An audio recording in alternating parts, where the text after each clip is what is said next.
दोस्तों, कराची में हो गई है गैस की लोड शेडिंग और कराची वालों ने लगाया देसी जुगाड़।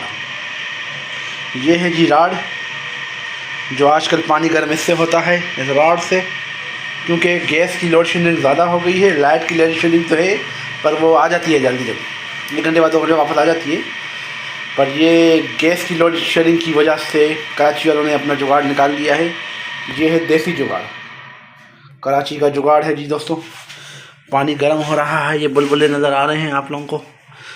ये है कि इसमें हाथ लगाओगे तो मरोगे, हाथ नहीं लगाना, दूर दूर से। हाँ, ये इसमें करंट होता है, ये एहतियात कीजिएगा जो भी इस्तेमाल करते हैं कि हाथ नहीं लगाना इसमें भाई, क्योंकि ये तार जा रही है इसमें बोर्ड में। और ये जो है गर्म हो रहा है पानी, ख़तरनाक है, थोड़ा एहतियात ज़रूरी है। पानी गर्म हो रहा है, ये देसी जुगाड़ है, ये कराची का राड है। ये कहीं यूज़ नहीं होती, बाहर शायद होती हो, कराची में पाकिस्तान में हमने देखे हैं ये